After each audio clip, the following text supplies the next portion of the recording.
Dawn of modern physics. Up till now we have discussed classical physics, जिसमें हमने Newton के laws को discuss किया, या we can say we have discussed Newtonian mechanics. और Newtonian mechanics can be used to explain all the processes which are taking place in our everyday life. लेकिन modern physics के दो important features हैं जिनको हम यहां इस चैप्टर में डिस्कस करेंगे.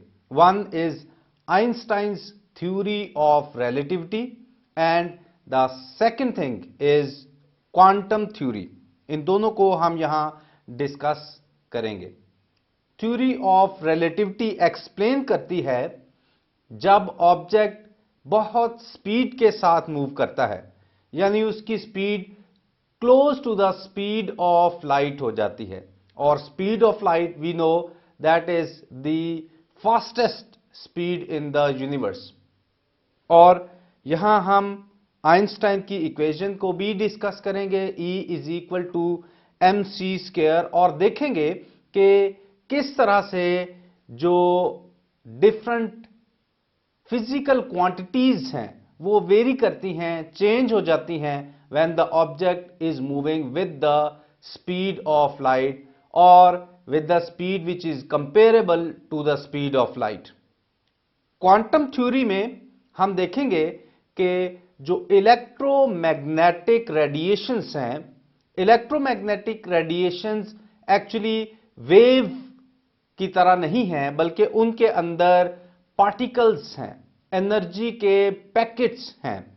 यहां पर हम इलेक्ट्रोमैग्नेटिक रेडिएशंस की पार्टिकल नेचर को डिस्कस करते हैं, और इसीलिए इसको क्वांटम थ्योरी कहा गया है, क्योंकि एक पैकेट को क्वांटा कहा गया है और ढेर सारे पैकेट्स को क्वांटम कहा जाता है.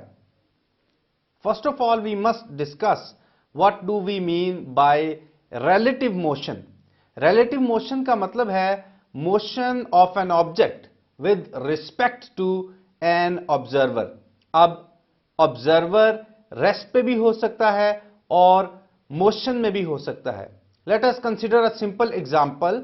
जैसे एक गाड़ी है, गाड़ी में दो पैसेंजर्स जा रहे हैं, तो एक दूसरे के लिहाज से तो वो रेस्ट पे हैं, लेकिन एक ऑब्जर्वर जो बाहर खड़ा है और गाड़ी को मूव करते हुए देखता है, उसके लिहाज से दोनों ही मोशन में हैं. यानी अगर ऑब्जर्वर गाड़ी के अंदर है तो वो एक दूसरे के लिहाज से, या दूसरा ऑब्जेक्ट उस ऑब्जर्वर के लिहाज से रेस्ट पे है, लेकिन एक ऑब्जर्वर जो बाहर है उसके लिहाज से वही ऑब्जर्वर मोशन में होगा, क्योंकि गाड़ी मूव कर रही है. इसलिए हम कहते हैं कि motion is relative, it depends on the observer.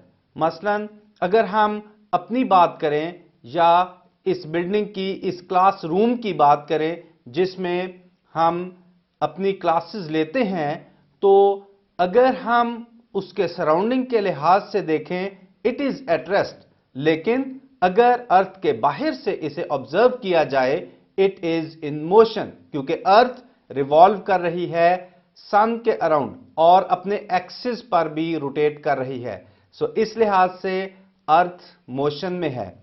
अब इसका मतलब है कि ये जो ऑब्जर्वेशन है it will depend on some reference, और ये रेफरेंस जिसके लिहाज से हम अपनी ऑब्जर्वेशंस ले रहे हैं, इसे हम फ्रेम ऑफ रेफरेंस कहते हैं. ये वो कोऑर्डिनेट सिस्टम है जिसके लिहाज से हम कोई भी मेजरमेंट करते हैं, कोई भी ऑब्जर्वेशन लेते हैं. ये फ्रेम ऑफ रेफरेंस दो तरह के होते हैं. एक को हम इनर्शियल फ्रेम ऑफ रेफरेंस कहते हैं और दूसरे को हम non inertial frame of reference कहते हैं. इनर्शियल फ्रेम ऑफ रेफरेंस से हमारी मुराद ऐसा फ्रेम ऑफ रेफरेंस है जो या तो रेस्ट पे हो या फिर वो यूनिफॉर्म वेलोसिटी से मूव कर रहा हो. और इस तरह के फ्रेम ऑफ रेफरेंस में लॉ ऑफ इनर्शिया वैलिड है वो अप्लाई किया जा सकता है। अब क्योंकि ये फ्रेम ऑफ रेफरेंस रेस्ट पे है या यूनिफॉर्म वेलोसिटी से मूव कर रहा है, इसलिए इसे हम non accelerated frame of reference भी कहते हैं। इसी तरह अगर हम non inertial frame of reference की बात करें तो ये ऐसा फ्रेम ऑफ रेफरेंस है जो इनर्शियल फ्रेम ऑफ रेफरेंस के बिल्कुल ऑपोजिट है, क्योंकि इसमें लॉ ऑफ इनर्शिया वैलिड नहीं होता।